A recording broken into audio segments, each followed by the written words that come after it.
Hello, everyone. Happy Tuesday. Happy Tuesday. You are live with Dr. Terrellin. I'm Dr. Terrellin, a board certified family physician, speaker, author, and career coach.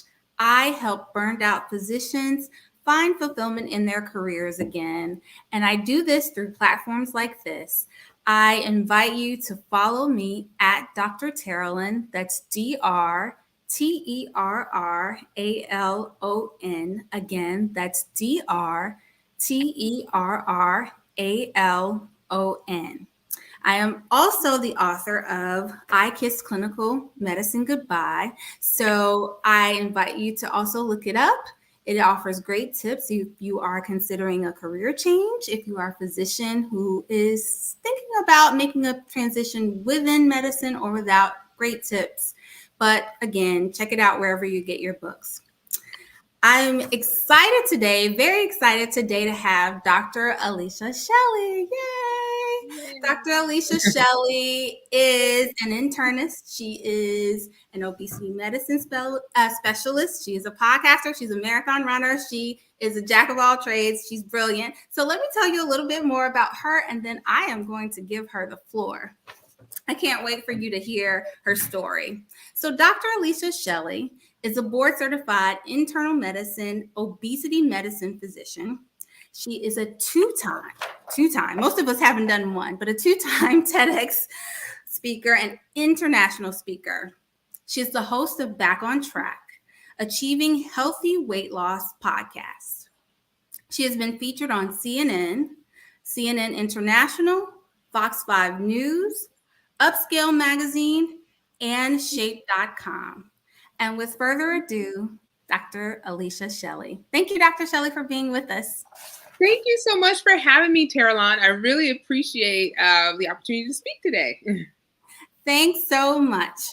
So, as you know, this particular broadcast is all about helping our fellow colleagues just discover what alternatives there are out there. There's so many things that we can do with our medical degrees, whether it's just that we are looking for something different or whether we're looking to supplement or serve in other capacities. And I think once upon a time, we thought that all that we could do was just serve in clinical medicine. But with folks like yourselves, we are telling our stories, sharing, especially with things like burnout looming for so many of us. We are discovering that there are things that will keep us passionate about medicine. So why don't you tell us a little bit about your journey in medicine and what got you where you are today? Yeah.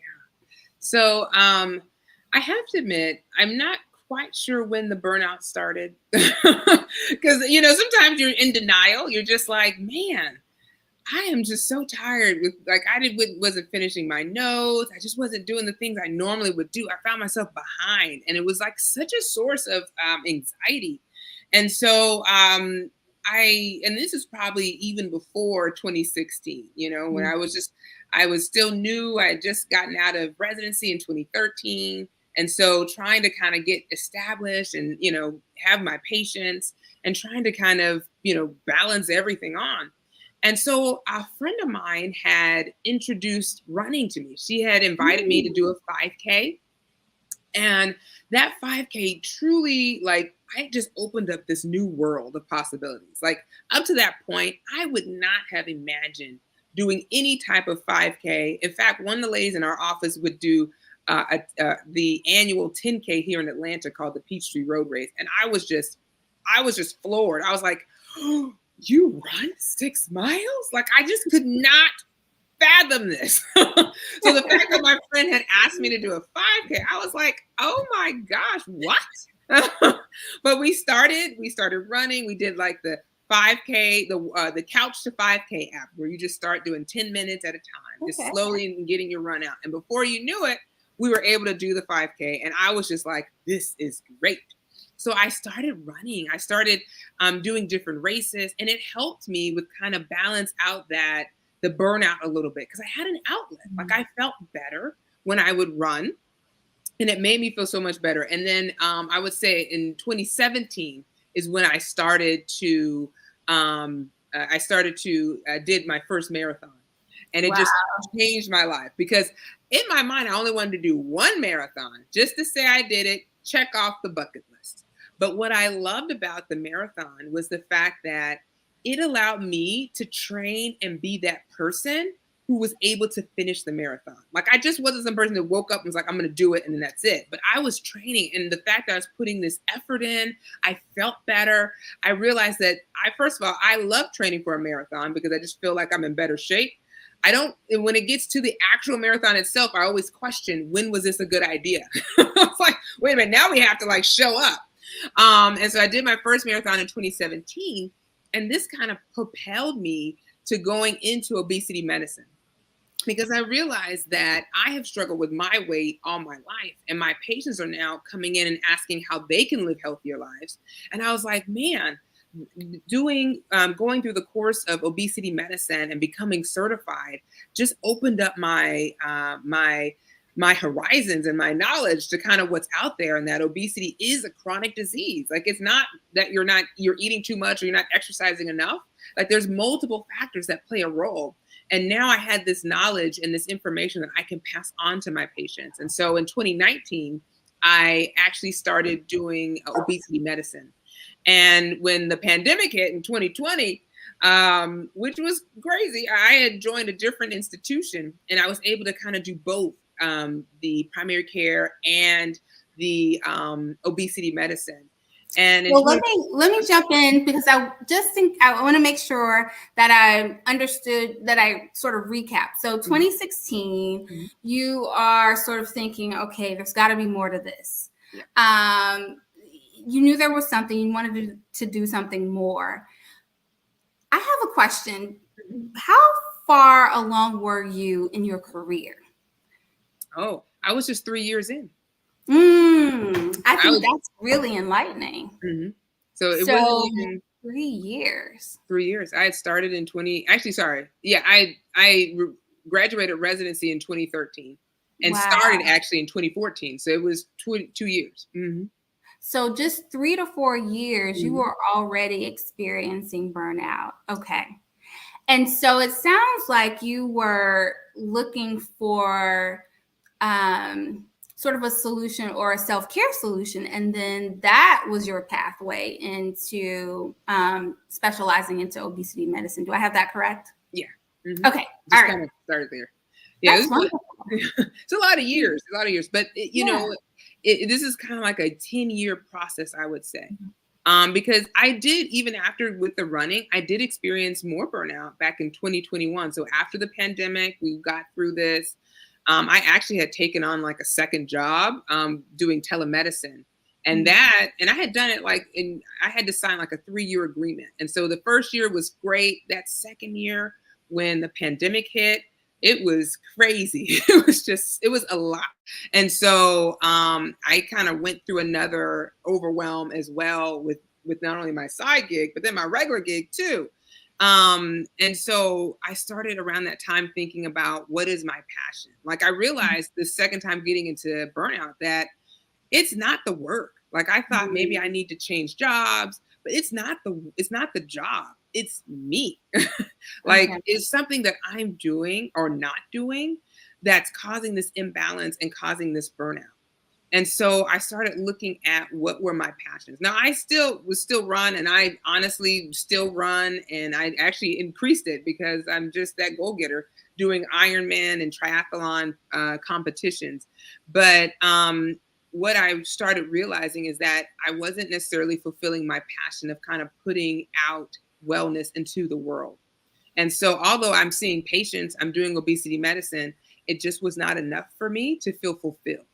And so that's when I started getting into podcasting. And I started that in 2021 as well.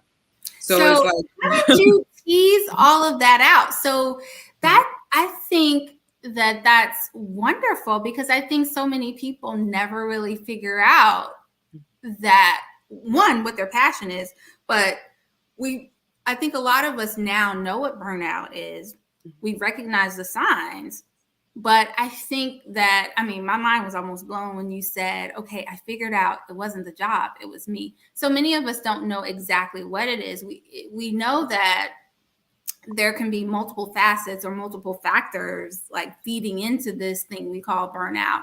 But I think it's amazing that you were able to pinpoint exactly what it was. So how were you able to tease out that, okay, it's not the career, which is overall, which is medicine. It's not this particular job, which is whatever organization or institution you were working for.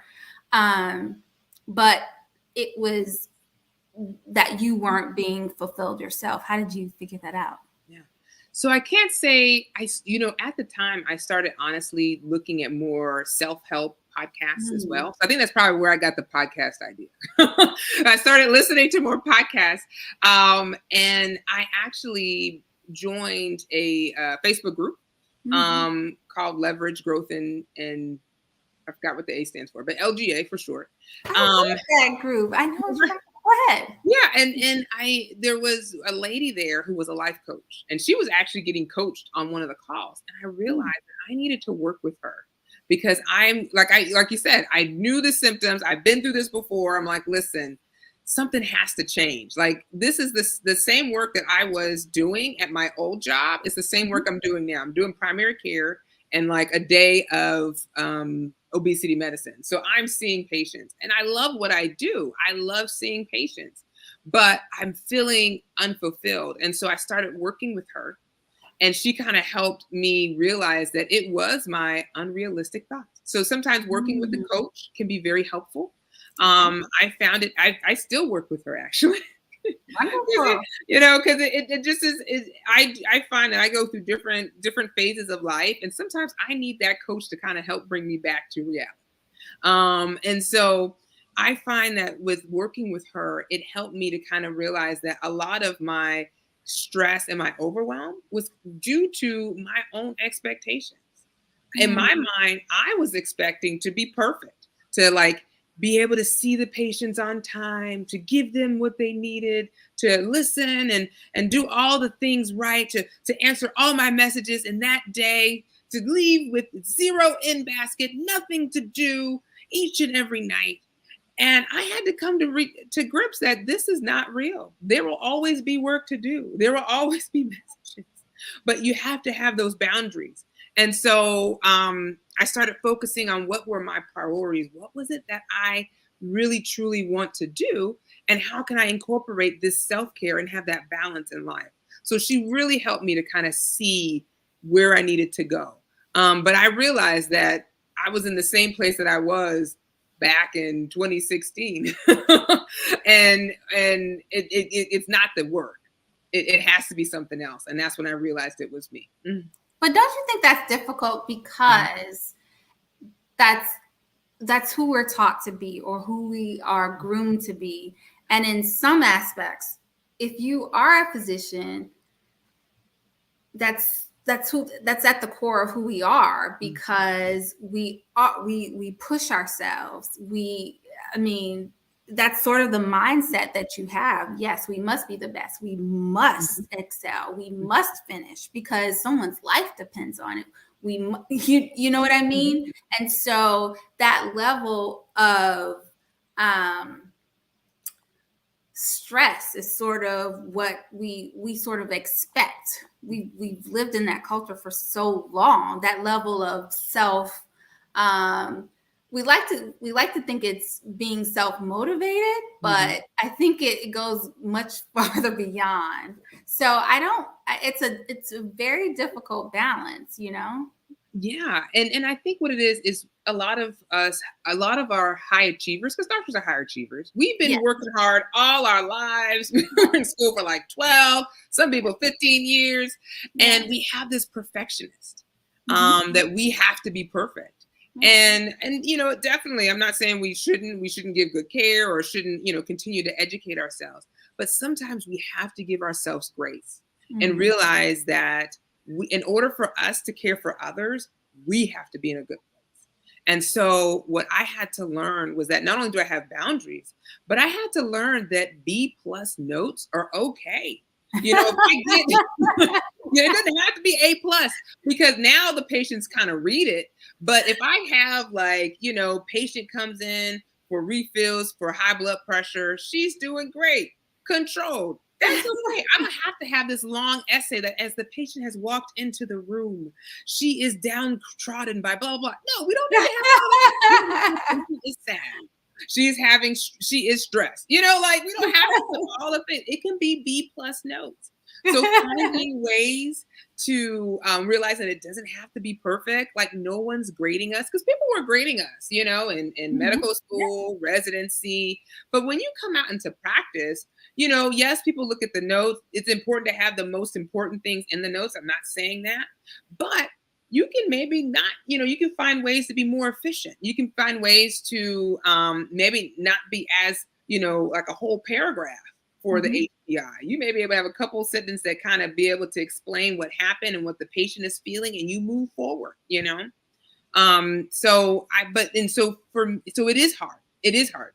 I've actually overcome the A+ notes now, but I think I'm always learning something, right? There's always something I'm trying to do. And so sometimes it's it may not be the A+ notes, but it's the messages. It's like, how can I, be quicker and more efficient so that I can have that boundary for myself? Because I find for me to come home and to do work, my brain is fried. Like it takes me 3 hours to finish 3 notes.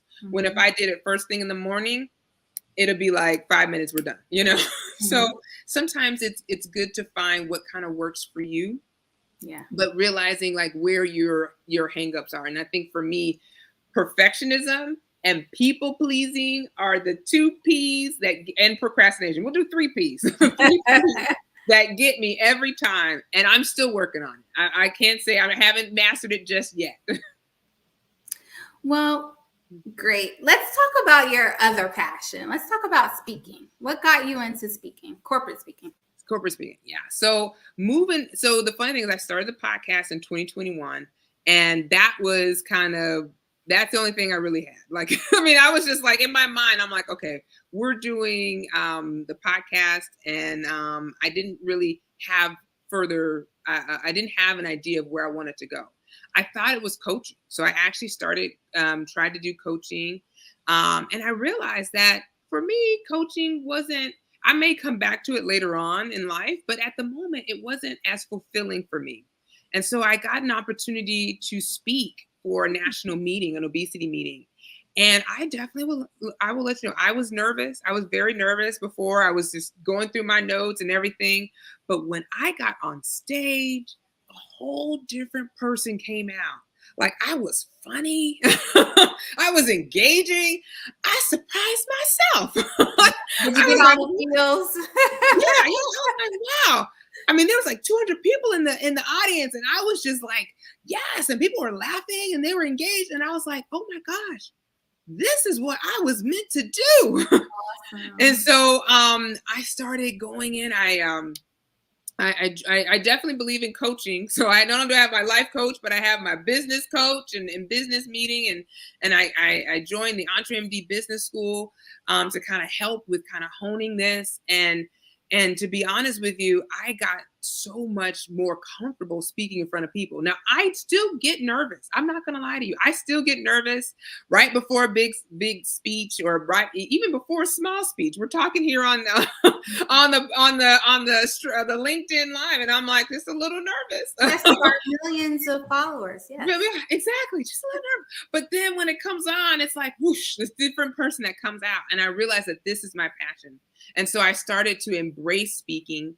It took me a whole year to actually start applying for TEDx talks because I didn't think I had anything to say. And as you can see, you can't shut me up. So, so that was also a mindset shift I had to make. And so I started applying, and I was accepted for 2 TEDx talks. And so last year I was able to complete them, and it was amazing. It gave me more confidence. I felt like, yes, I'm in my zone of genius. And not only that, I'm able to fulfill my passion of kind of helping others. And so with corporate wellness speaking, it gives me an opportunity to go into that corporate space and be able to share knowledge that can help other employees or people who are working, who need to have that balance, those boundaries, to be able to kind of break through and not to feel that same burnout that I felt as well. Cool. Congratulations on your 2 TEDx talks. Thank you. So tell us what's next for you.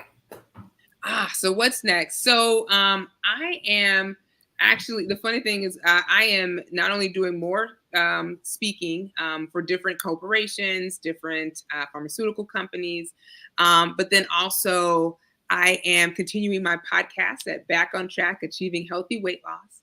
And, just kind of moving to that next step. So continuing to move up in my speaking career and business, and still work a full-time job. So I still do primary care and obesity medicine because that's one thing that I truly love, and just trying to continue to move forward in that. And of course, we're still running, but this year we're taking it a little bit easy. So last year I did an Ironman. I attempted an Ironman.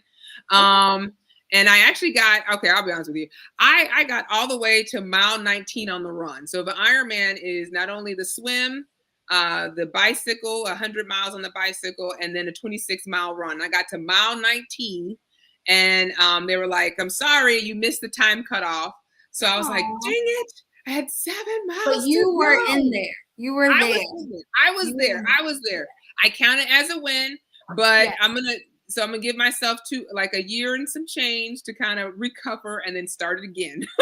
But this year is more of running with a passion. So, or running with a purpose, basically. So finding different 5Ks, different races around town that are supporting nonprofit organizations, so that I can be able not only to stay in shape, but also kind of making a difference in that organization, and finding ways to donate and to make a difference. So still doing that, running with a passion, or running with a purpose, I would say. Well, congratulations. Mm-hmm. So if we want to see what you're up to, how do we find you? And for clients who want to contact you for corporate speaking, or who want to know more about your obesity practice, how do we find you? Yes, so you can find me at Dr. Shelly MD. I'm on LinkedIn. I'm on Instagram. I'm even on TikTok. So you just go to Dr. Shelly at Dr. Shelly MD, and you'll be able to find me. And I'd love to connect with you. Well, thank you so much, Dr. Shelly. I mean, I'm trying to keep it all together. I don't know how you do all of this when there are only 24 hours in a day. So let's see, you run marathons or do Ironman competitions, you practice primary care, you practice obesity medicine, you speak to corporations, you do podcasting. So it makes me wonder what I'm doing with my life. So after this, I'm going to reevaluate. But thank you so much for joining us. And I'm sure you have inspired not only physicians who are listening, but just someone to say, hey, you know what? I can do this, whatever they're pondering, whatever they are just thinking about, you have just let them know that, yes, I can try my hand at that. So thank you so much for telling us. I loved when you told us you're speaking. Now that you've gotten bitten by the speaking bug, but you were afraid to do it. And I think it's so interesting that when you got on stage, then you just came alive. So thank you so much for sharing that story. And I look forward to talking to you more. And again, hopefully our audience will join us back next Tuesday when we'll have more guests like Dr. Shelly. And hopefully, Dr. Shelly, you will come back and talk to us more. And you will tell us you will share what other marathons you'll be running. Oh, podcast. Mm-hmm. When do you drop your episodes for your podcast? How often do you do that? I do it weekly. So Monday morning at 6 a.m., you can find a new episode. Wonderful, wonderful. So we'll sign off now. Thank you so much again for joining us, everyone. Thank you to Dr. Shelly. Again, you can also get my book, I Kissed Clinical Medicine Goodbye, by Dr. Tara Lynn Knight, a guide for physicians who want to pivot to a non-clinical career, but it's not just for non-clinical physicians. Also, you can follow me at Dr. Terralyn. That's DrTerralon. I'm Dr. Terralyn, board certified family physician, speaker, author, and coach. I help burned out physicians find fulfillment in their careers again. Thank you so much for joining us, and we'll see you next week. Bye.